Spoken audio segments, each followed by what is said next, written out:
Hello students, welcome back to our YouTube channel Lal Bahadur Shastri college Kanaura.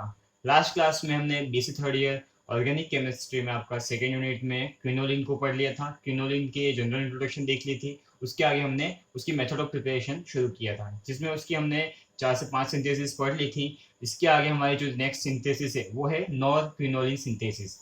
Nor quinoline synthesis में क्या क्या होता है बच्चों, आज देखेंगे। एनिलीन की रिएक्शन अपन इथाइल एसीटेट के साथ करवाएंगे। तो इसमें क्या क्या लेंगे, सबसे पहले बच्चों एनिलीन लेंगे आपका। Aniline plus ethyl ethyl acetate ester लेंगे, एसीटेट लेंगे। इसकी रिएक्शन अपन करवाएंगे तो अपने पास क्या मिलेगा बच्चों, एनिलाइड मिलेगा। एनिलाइड मिलेगा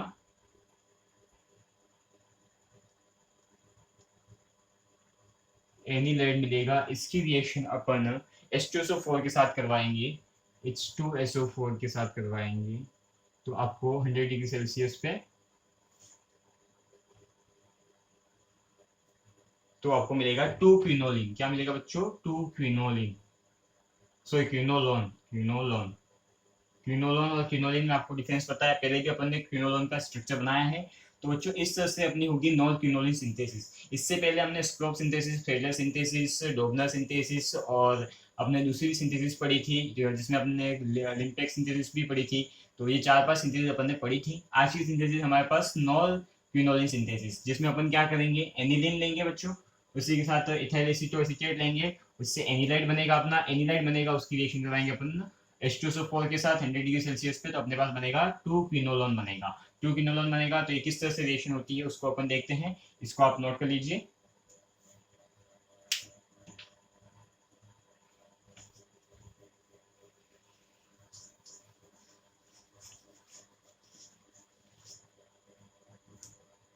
सबसे पहले बच्चों अपन एनिलीन ले लेंगे। एनिलीन का स्ट्रक्चर आप सबको बच्चों पता होगा। अभी तक की जितनी भी सिंथेसिस अपन ने देखी सब में ऑलमोस्ट एनिलीन यूज किया हुआ है। इथाइल एसीटोएसीटेट ये भी अपन ने यूज किया है, CH3 COCH2 C sorry OC2H5। ये आपका क्या है, इथाइल एसीटो एसीटेट। क्या हो जाएगा, इथाइल एसीटो एसीटेट। इसकी रिएक्शन होने पे अपने को क्या मिलेगा, इनिलाइड मिलेगा, जिसके स्ट्रक्चर होंगे कुछ इस तरह से आपके।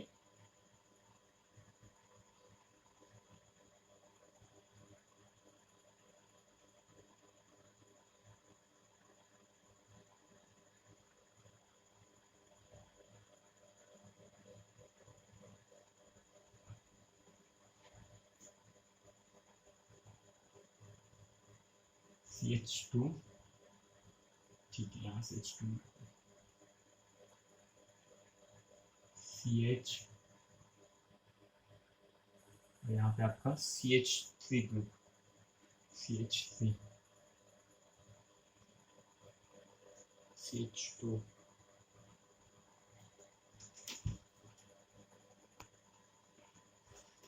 हाँ तो बच्चों नॉन सिंथेसिस में अपन ने क्या देखा, एनिलीन।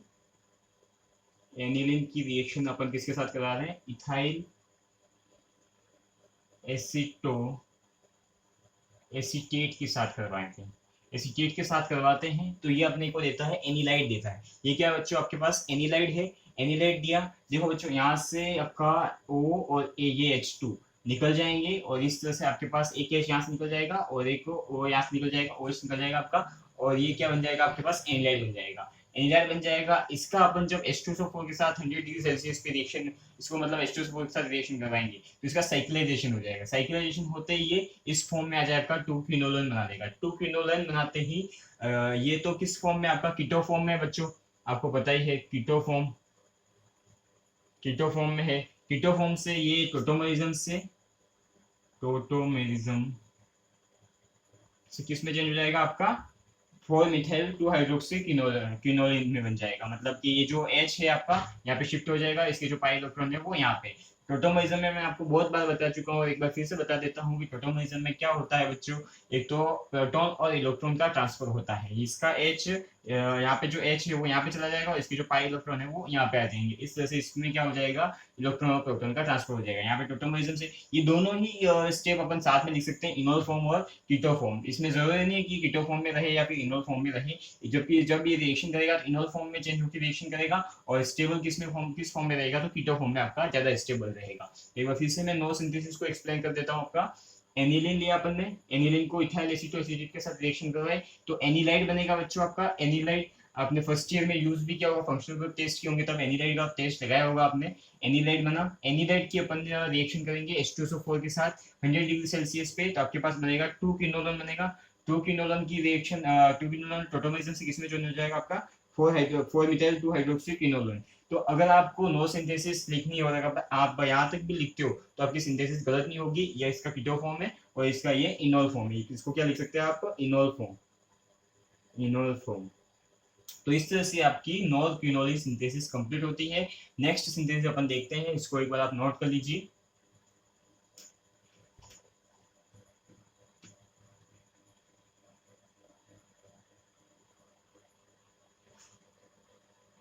तो बच्चों अपने पास नेक्स्ट रिएक्शन है क्लास रिएक्शन। क्लास रिएक्शन में अपन क्या करेंगे बच्चों, इंडोल लेंगे। इंडोल पता है आपको कैसा होता है, इंडोल किसके साथ रिएक्ट करेगा, मिथाइल लिथियम के साथ करेगा। मिथाइल लिथियम के साथ रिएक्शन करके किसमें करेगा, मिथाइल क्लोराइड के सॉल्यूशन में ये क्या करेगा, रिएक्शन करेगा और आपको क्या देगा, क्विनोलिन देगा। यहाँ पे आप आगे लिख सकते हो कि methyl indole reacts with methyl lithium in methyl chloride solution. इससे इसका क्या हो जाएगा, जो साइकिल, इसकी जो साइकिल होगी इंडोल की, जैसे ये साइकिल होती है, इंडोल में क्या होता है आपका एक बेंजीन रिंग होती है और इस तरह से ये इंडोल होता है आपका। तो इसमें जो इसकी साइकिल होती है, इसमें 5 मेंबर होते हैं, तो इसका एक्सपांशन होके यहाँ पे कार्बन जुड़ जाएगा और ये जो इलेक्ट्रॉन शिफ्ट हो जाएंगे और इसका एक्सपांशन होके क्या होगा, रिंग एक्सपांशन होके आपके पास क्विनोल में चेंज हो जाएगा। तो इसको एक बार नोट कीजिए। इसके आगे इसकी जो रिएक्शन कैसे हो रही है वो अपन देखते हैं। तो एक बार फिर से मैं बता देता हूँ, indole reacts with methyl lithium, methyl lithium क्या वजह से CH3Li हो जाएगा, in methyl chloride CH2Cl2 solution gives quinoline. आपको क्या मिल जाएगा, क्विनोलिन मिल जाएगा। तो बहुत इजी रिएक्शन है, इसको आप नोट कर लीजिए। इसके आगे अपन देखते हैं।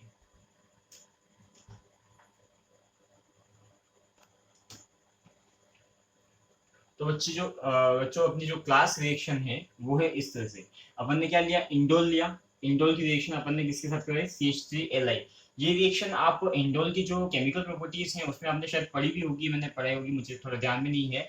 बट इसमें आपने देखा होगा कि कार्ब लिथियम के साथ मैंने रिएक्शन करवाई थी इंडोल की, जिसमें अपने को क्विनोलिन मिला था। तो ये आप उसमें भी लिख सकते हैं, जो इंडोल की केमिकल रिएक्शन है उसमें आप इसको लिख सकते हैं। क्या करेंगे आप, इंडोल की रिएक्शन कार्ब लिथियम से करवाएंगे तो आपको क्या मिलेगा, क्विनोलिन मिलेगा। और यही मेथड ऑफ प्रिपरेशन में आपके काम आएगी क्विनोलिन में। तो क्या देखेंगे अपन, सबसे पहले कि अपन ने क्या लिया, इंडोल लिया, उसकी रिएक्शन करवाई कार्ब लिथियम के साथ। Carb lithium means methyl lithium के साथ करवाई। लिथियम से कैसा करवाने पर ये जो Li है वो इस H को रिप्लेस कर देगा। रिप्लेस करते ही ये अपने पास नया प्रोडक्ट आ जाएगा। और उसके बाद मैंने आपको बताया था मिथाइल क्लोराइड के सॉल्यूशन में तो जो क्या होता है, CH2Cl2, ये जो सॉल्यूशन होता है इसमें अपन रिएक्शन करवाएंगे तो इसका एक कार्बिन बनेगा जो इस तरह से बनेगा बच्चों। ये कार्बिन इसकी 2 और 3 पोजीशन पे अटैक करेगा। ऐसे इलेक्ट्रोफाइल होता है कार्बिन बच्चों, ध्यान रखना क्या होता है, इलेक्ट्रोफाइल होता है। क्या होता है, मैं यहाँ पे लिख लेता हूँ आपको याद रहने के, इलेक्ट्रोफाइल किसकी तरह बिहेव करता है आपका, इलेक्ट्रोफाइल मींस कि उसमें इलेक्ट्रॉन की कमी है, उसके ऊपर क्या चार्ज रहेगा, पॉजिटिव चार्ज रहेगा। इलेक्ट्रोफाइल की तरह बिहेव करेगा तो इसके 2 और 3 पोजीशन पे अटैक करके जुड़ जाएगा। जुड़ते ही ये कुछ इस तरह से फॉर्मेशन लाएगा और फॉर्मेशन ला के ये जो Cl है इसके इलेक्ट्रॉन को अपनी ओर अट्रैक्ट करते हुए यहाँ से निकलने की कोशिश करेगा। जैसे ये इधर आएगा, इसके इलेक्ट्रॉन को अपनी ओर खींचेगा, इसके वो पॉजिटिव चार्ज आएगा, पॉजिटिव चार्ज इसके इलेक्ट्रॉन को अपनी ओर खींचेगा और यहाँ पे इसके साथ डबल बॉन्ड बनाएगा। और ये जैसे बॉन्ड ब्रेक होगा तो ये जो यहाँ के इलेक्ट्रॉन है वो ये कार्बन अपनी ओर लेगा और यहाँ पे इसके साथ बॉन्ड बना लेगा और यहाँ से Li निकल जाएगा। Li निकलते ही आपका LiCl के फॉर्म में बाहर निकल जाएगा ये पूरा कंपाउंड। और ये जो डबल बॉन्ड यहाँ पे क्रिएट होगा, एक डबल बॉन्ड यहाँ पे क्रिएट होगा, इसके जो इलेक्ट्रॉन है वो यहाँ पे डबल बॉन्ड क्रिएट करेंगे और इसके जो इलेक्ट्रॉन है वो यहाँ पे डबल बॉन्ड क्रिएट करेंगे और आपके पास नया जो प्रोडक्ट बनेगा वो बन जाएगा क्विनोलिन। आई होप आपको समझ में आ गया होगा किस तरह से इसकी रिएक्शन होगी। एक बार फिर से बता देता हूँ, इंडोल लिया अपन ने, इंडोल का स्ट्रक्चर सबको पता है, बहुत इजी स्ट्रक्चर है। बेंजीन के साथ आपका पायरोल जोड़ दीजिए आप तो इंडोल बन जाता है। उसकी रिएक्शन अपन कार्ब लिथियम मेटल के साथ करवाएंगे, मीन्स मिथाइल लिथियम के साथ करवाएंगे, मिथाइल लिथियम लिथियम के साथ करवाएंगे तो अपने पास ये प्रोडक्ट मिलेगा जिसमें LiH को रिप्लेस कर देगा इस तरह से। और यहाँ पे जो आपका कैल्विन बनेगा CH2Cl के साथ, तो इसमें से क्या जो HCl निकल जाएगा CH2Cl में से, और आपके पास कार्बिन बनेगा। कार्बिन इसकी 2 और 3 पोजीशन पे अटैक करके क्या बनाएगा, आपका नया साइक्लिक प्रोडक्ट बनाएगा। साइक्लिक प्रोडक्ट बनाते ये क्या करेगा, यहाँ से Cl निकल जाएगा, ये इलेक्ट्रॉन यहाँ पे आ जाएंगे, ये इलेक्ट्रॉन यहाँ पे आ जाएंगे, डबल बॉन्ड यहाँ पे क्रिएट हो जाएगा। डबल बॉन्ड क्रिएट होते ही ये आपका नया प्रोडक्ट बन जाएगा और LiCl निकल जाएगा। तो इस तरह से अपनी क्लास सिंथेसिस होती है। ये भी इंपॉर्टेंट सिंथेसिस है बच्चों, नोट कर लीजिए। कार्बोलिथियम के साथ करवाते हैं अपन, कार्बोलिथियम मतलब मेथिल लिथियम जो अपन ने लिया है वो नोट कर लीजिए इसको।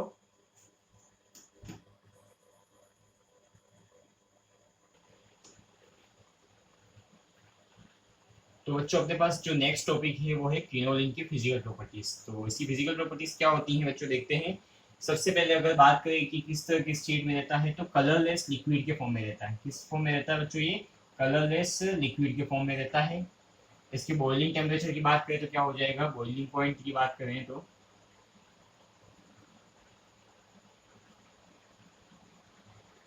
बॉइलिंग पॉइंट इसका हो जाता है बच्चों, sorry, 238 degree Celsius. 238 degree Celsius. Third point इसमें हो जाएगा आपका less soluble in water, less soluble in water but fairly soluble, fairly soluble in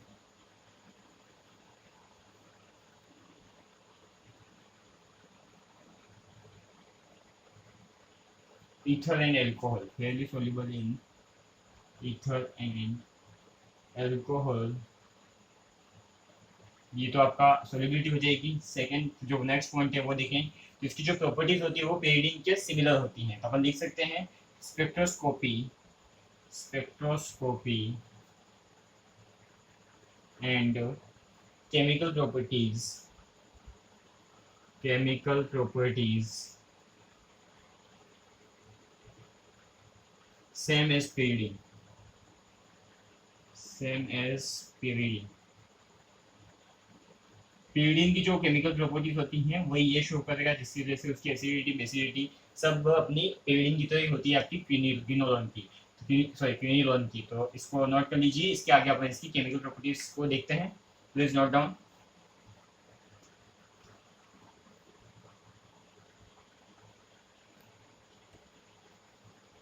तो नेक्स्ट टॉपिक है बच्चों अपने पास केमिकल प्रॉपर्टीज। केमिकल प्रॉपर्टीज में अपन सबसे पहले उसका स्ट्रक्चर और एरोमेटिसिटी की बात कर लेते हैं। तो मैं जब एरोमेटिसिटी की बात करूँ, इसमें आप जो आपका क्या है, सॉरी, क्विनोलोन की एरोमेटिसिटी की बात कर रहे हैं, एरोमेटिसिटी। तो सबसे पहले अपन देखेंगे कि क्विनोलोन का स्ट्रक्चर कैसा है। तो स्ट्रक्चर के बारे में बात करूँ मैं, तो इस तरह से आपका क्या होता है, क्विनोलोन होता है। यहाँ पे N डबल बॉन्ड, ये तो होता है आपका क्विनोलोन। इससे पहले मैंने आपको जनरल इंट्रोडक्शन में इसका मॉलिक्यूलर ऑर्बिट स्ट्रक्चर नहीं बताया था, तो वो भी ऑर्बिटल स्ट्रक्चर नहीं बताया था, उसको भी देख लेते हैं अपन एक बार। ऐसा एज्यूम कर सकते हैं, बट इसका जो डबल साइक्लिक होने की वजह से थोड़ा सा डिफरेंट होगा। अपन ने जो पहले देखा था उस हिसाब से देख लेते हैं इसको।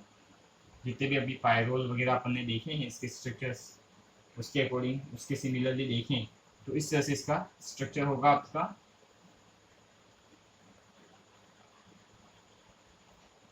ये तो हो जाएंगे इसके सिग्मा बॉन्ड बच्चों।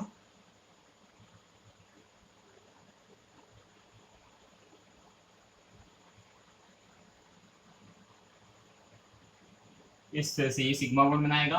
पाई बॉन्ड की बात करूँ तो ये यहाँ से यहाँ तक बनाएगा इस तरह से। इसके जो डंबल्स होते हैं नीचे के लिए, ये इस तरह से हो जाएगा।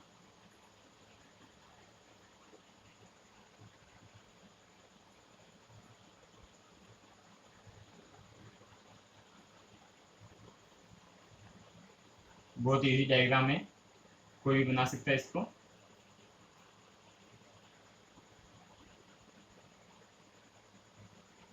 एक बार प्रैक्टिस करोगे तो आप इजीली इसको बना सकते हो।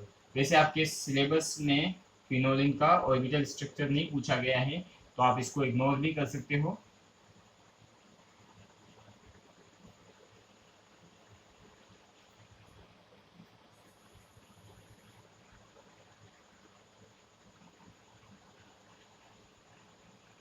इस तरह से इसमें क्या हो जाएगा, इसका ऑर्बिटल स्ट्रक्चर हो जाएगा। तो यहाँ पे बच्चों देखिए, जो यहाँ पे ये जो लाइन कर रखी है तो सिग्मा बॉन्ड हो जाएगी इसकी। इसको मैं और थोड़ा सा डार्क कर देता हूँ, इजी वे में आप समझ सकते हो इसको। डबल लाइन कर दीजिएगा, आप समझ जाओगे।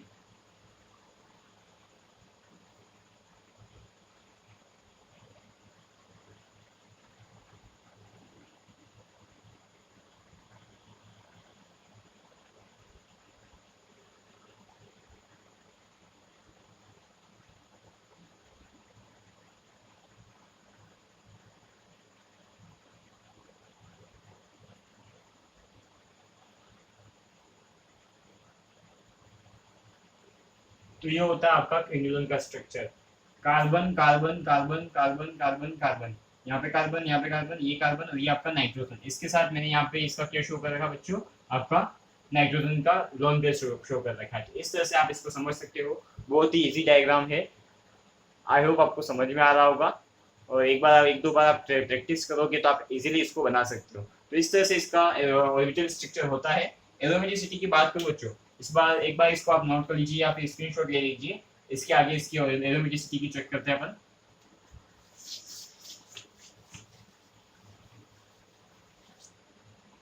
एरोमेटिसिटी चेक करें तो अपन, मैंने आपको बताया था कुछ पॉइंट्स अपने को चेक करने होते हैं। सबसे पहले तो साइक्लिक है कि नहीं आपको चेक करना है, तो है आपका।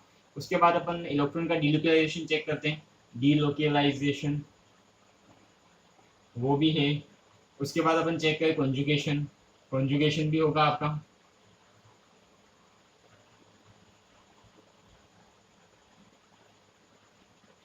4n+2 पाई इलेक्ट्रॉन वो भी है इसमें। और आपका क्या हो जाएगा लास्ट पॉइंट, अगर इसमें देखें तो साइक्लिक होगा, delocalisation, conjugation, 4n+2। Planar, planar भी आपका हो जाएगा। ये बेंजीन की तरह इसकी स्ट्रक्चर होती है, एक बेंजीन रिंग है और साथ में pyridine है। pyridine भी क्या होती है आपकी, प्लेनर होती है।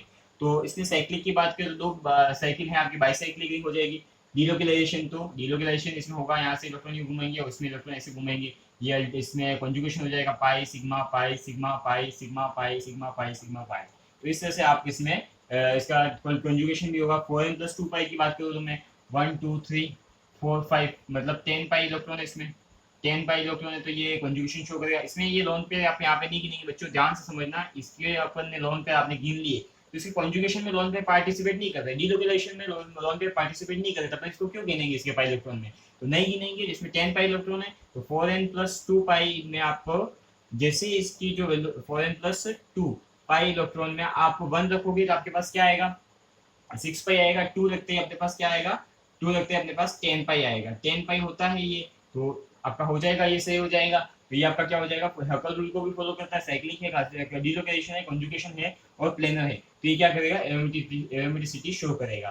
तो इस तरह से आप बता सकते हो कि इसकी एरोमेटिसिटी कैसे होती है। नेक्स्ट इसमें अपन बात करें तो इसके कुछ और पॉइंट्स है, उसको लेते हुए एरोमेटिसिटी मैंने आपको बता दी।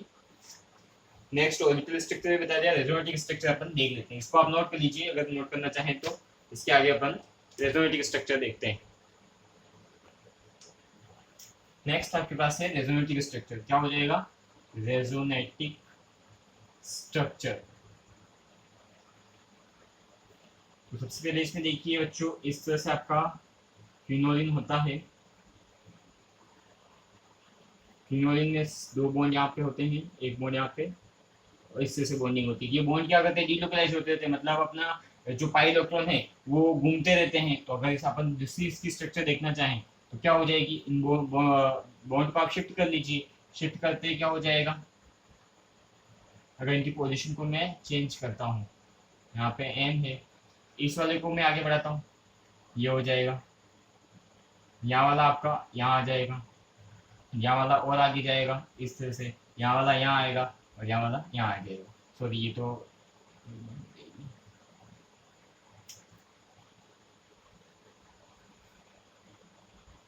अगर इसको अपन यहाँ बनाते हैं इसको यहाँ लेते हैं, यहाँ लेते हैं। इस तरह से नेक्स्ट स्ट्रक्चर हो जाएगी आपकी।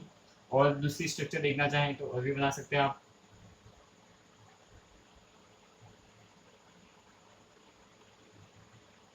इस तरह से आप मतलब इलेक्ट्रॉन को मूव करा के कितनी भी स्ट्रक्चर बनाए, ये जो इसकी पॉसिबल स्ट्रक्चर होती हैं आप बना सकते हो। तो ये स्ट्रक्चर होगी। इसके आगे आप एक बेंजीन रिंग में इसको, इस इलेक्ट्रॉन को यहाँ पे ले लीजिए इस तरह से। जब मैंने यहाँ पे पाई बॉन्ड दिया था, आप यहाँ ले लीजिए और इसका ये यहाँ आ जाएगा और ये हो जाएगा। तो इस तरह से आप इसकी रेजोनेटिव स्ट्रक्चर बना सकते हैं। और एक और तरीका है, एक तो आप इसमें ओनली इलेक्ट्रॉन के डीलोकेशन इसमें रेजोनेटिव स्ट्रक्चर बना सकते हैं। अगर इसमें चार्ज अगर मूव होता है, अगर ये इसके पाई इलेक्ट्रॉन को अपनी ओर ले लेता है, तो इसके ऊपर जो चार्ज आएगा उससे भी इसकी रेजोनेटिव स्ट्रक्चर बनेगी, वो भी देख लेंगे। एक बार इसको नोट कर लीजिए। नोट कर लिया होगा आपने।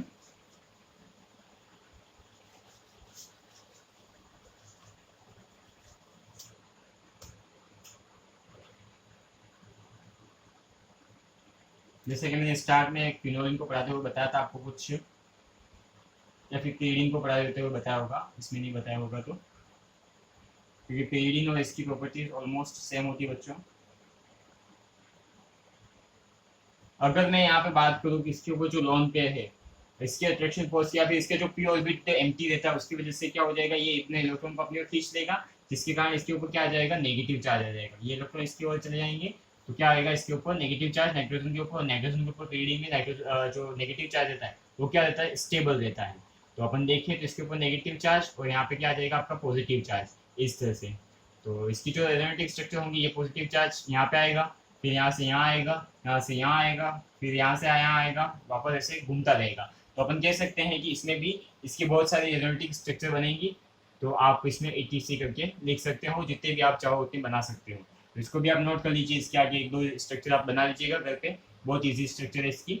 नेक्स्ट अपन इसमें दूसरा पॉइंट देखते हैं, इसकी जो केमिकल रिएक्शन है उसको।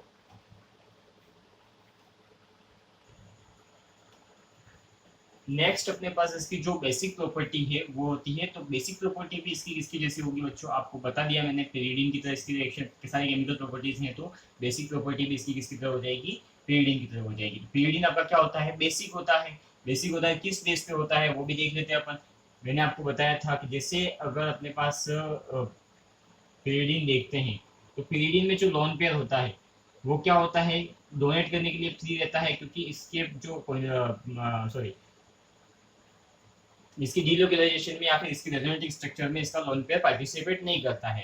तो ये क्या करता है, यहाँ से लोन पेयर दे के अपने को पॉजिटिव चार्ज रख सकता है। जैसे पायरोल की बात करें तो पायरोल में जो इसका लोन पेयर होता है, पायरोल में बात करें अपन, पायरोल या फिर इंडोल में बात करें, पायरोल देख लेते हैं सबसे पहले। पायरोल में क्या होता है, इस तरह से इसका जो लोन पेयर होता है वो इसकी रेजोनेंस में या फिर इसकी डीलोकलाइजेशन में पार्टिसिपेट करता है, जिसकी वजह से ये इसका लोन पेयर डोनेट नहीं कर सकता, जिसकी वजह से ये क्या करेगा, अब बेसिडिटी शो नहीं करके क्या करेगा, अपनी एसिडिटी शो करेगा। उसी तरह से यहाँ पे देखें या फिर पेरिडीन में देखें तो ये क्या करता है, यहाँ पे इसके एरोमेटिसिटी में या फिर डीलोकलाइजेशन में इसके लोन पेयर पार्टिसिपेट नहीं करते, तो यहाँ पे डोनेट करने के लिए इसके पास लोन पेयर रहते हैं। तो ये क्या करेगा, बेसिक प्रॉपर्टी शो करेगा। तो आप इसमें एक पॉइंट लाइन लिख सकते हैं, same as pyridine. Basic property इसकी कैसी हो जाएगी, सेम एज पेरिडीन। क्या लिख सकते हैं आप, सेम एज पेरिडीन। और एक था जो इसमें रेजोनेटिव स्ट्रक्चर बना के भी आप शो कर सकते हो कि ये जो लोन पेयर होता है वो इसमें देने के लिए फ्री रहता है। तो अपन क्या कह सकते हैं कि ये क्या होता है, बेसिक होता है। बट इतना भी ज्यादा नहीं कह सकते जितना पेरिडीन है, या फिर मतलब पेरिडीन की तरह अपन नहीं कह सकते। पेरिडीन भी अपन ने कहा था कि पायरोल से ज्यादा है, बट उतना ज्यादा नहीं होता है, वीक बेस्ड होता है। तो इसको आप नोट कर लीजिए। इसके आगे बच्चों अपने पास है इलेक्ट्रोफिलिक सब्स्टिट्यूशन रिएक्शन, किसकी, आपकी क्विनोलोन की। तो उसकी वो भी देख लेते हैं किस तरह से होती है इलेक्ट्रोफिलिक सब्स्टिट्यूशन रिएक्शन। अब बच्चों मैंने कहा कि पेरिडीन की तरह इसकी जो रिएक्शन होती है वो होती है, तो पेरिडीन भी आपकी इलेक्ट्रोफिलिक सब्स्टिट्यूशन रिएक्शन नहीं देता है। क्यों नहीं देता वो मैंने आपको बताया। तो सबसे पहले देखते हैं अपन इलेक्ट्रोफिलिक सब्स्टिट्यूशन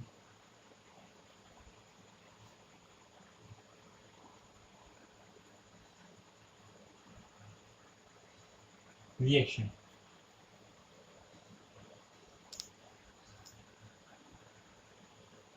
तो ये क्यों मतलब इलेक्ट्रोफिलिक सब्स्टिट्यूशन देता हो या फिर किस हिसाब से देता है, तो अपन लिखेंगे due to -I due to minus I effect of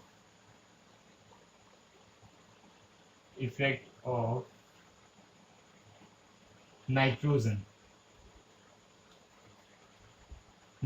अब बच्चों देखो कि यहाँ पे माइनस आई इफेक्ट का क्या रोल है वो देखते हैं अपन सबसे पहले।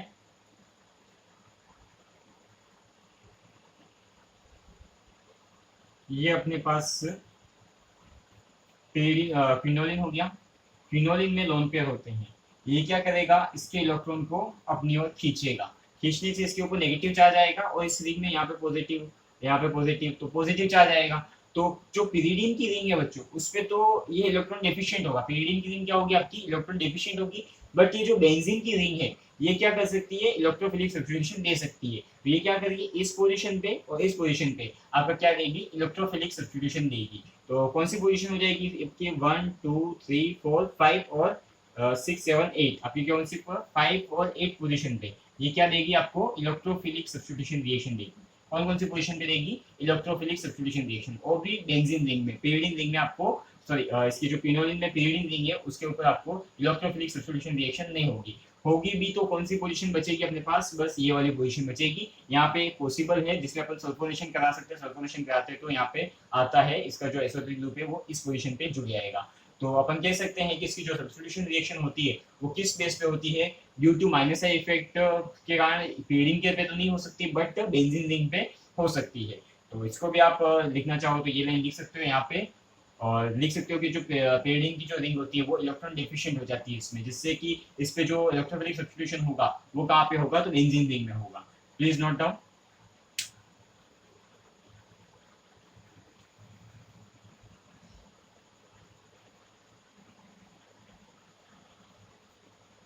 नेक्स्ट अपन देखते हैं इसकी जो इलेक्ट्रोफिलिक सब्स्टिट्यूशन रिएक्शन है वो। सबसे पहले मैं इसमें बात करूँ ब्रोमिनेशन की। ब्रोमिनेशन किस तरह से होता है, हेलोजिनेशन भी आप बोल सकते हो।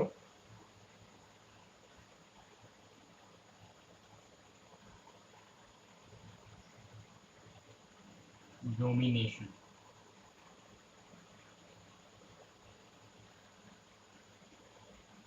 क्विनोलिन की रिएक्शन Br2 के साथ करवाएंगे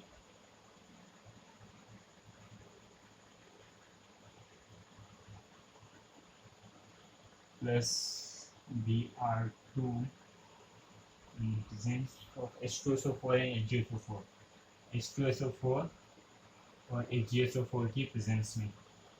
तो आपको क्या मिल जाएगा, इसकी इस पोजीशन पे और इस पोजीशन पे Br2 Br जुड़ जाएगा। तो दो प्रोडक्ट मिलेंगे आपके पास।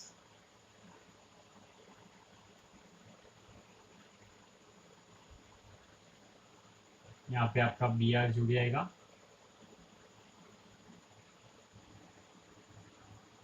और दूसरा जो प्रोडक्ट मिलेगा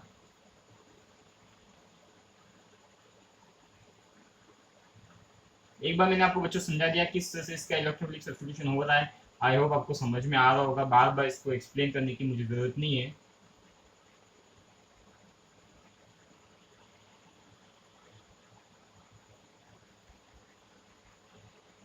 ये आपका हो जाएगा 5 ब्रोमो क्विनोलिन, क्विनोलिन। और ये हो जाएगा आपका 8 ब्रोमो क्विनोलिन, 8 ब्रोमो क्विनोलिन। तो ये आपका ब्रोमिनेशन हो गया, इसको आप नोट कर लीजिए। नेक्स्ट अपन इसकी नाइट्रेशन के बारे में पढ़ेंगे, प्लीज नोट डाउन।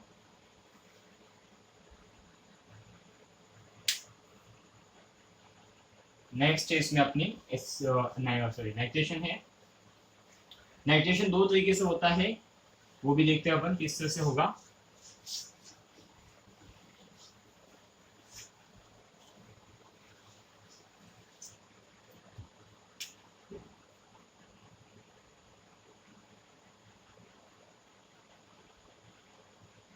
सबसे पहले अपन लेंगे क्विनोलिन।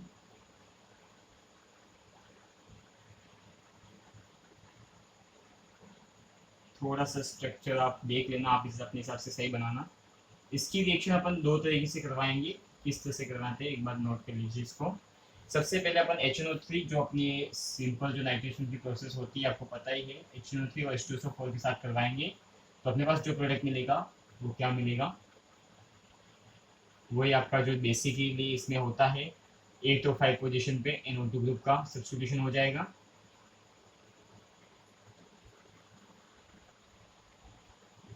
फर्स्ट अपन 5 पे करवा देते हैं इस तरह से,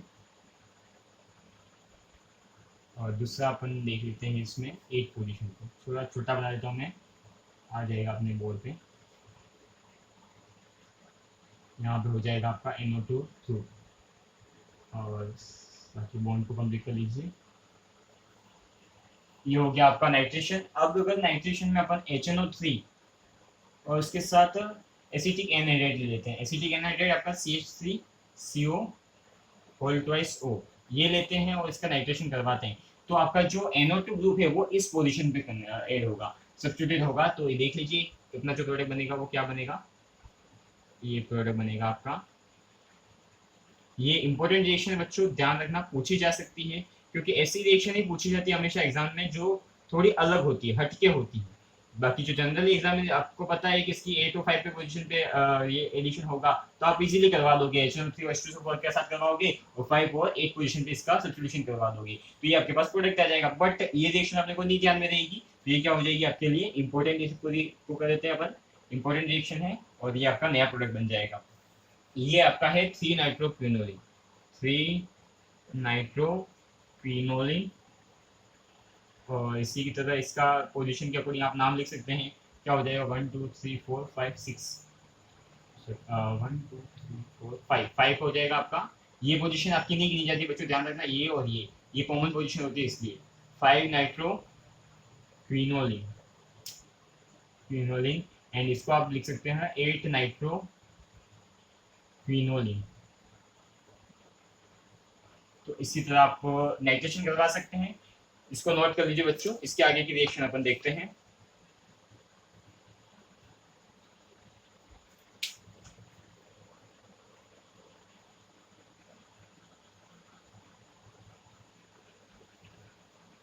तो बच्चों इलेक्ट्रोफिलिक सब्स्टिट्यूशन में अपन यहाँ तक की रिएक्शन देखेंगे। नेक्स्ट रिएक्शन अपन इसकी न्यूक्लियोफिलिक सब्स्टिट्यूशन रिएक्शन देखेंगे, जिसमें मैंने आपको बताया था अभी थोड़ी देर पहले इसकी सल्फोनेशन में यहाँ पे एडिशन होगा, बट सॉरी सल्फोनेशन में नहीं होगा, नाइट्रेशन में होगा, मैं भूल गया था। यहाँ पे NO2 ग्रुप जुड़ेगा, सल्फोनेशन में आपका वही 5 और 8 पोजीशन पे इसका सब्स्टिट्यूशन होगा।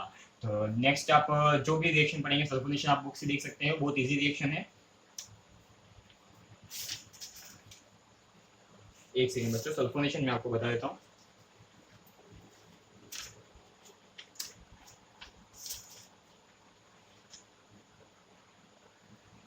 सल्फोनेशन अपन कल डिस्कस कर लेंगे बच्चों, इसकी जो रिएक्शन बची हुई है थोड़ी अलग रिएक्शन है, सल्फोनेशन को कल डिस्कस कर लेंगे। और उसी के साथ अपन जो इसकी न्यूक्लियोफिलिक सब्स्टिट्यूशन रिएक्शन है उसको अपन कल देखेंगे। आज की क्लास में हम यहाँ तक ही करेंगे। आप अच्छे से आपके नोट्स प्रिपेयर कर लीजिएगा, और आज की क्लास के लिए थैंक यू सो मच।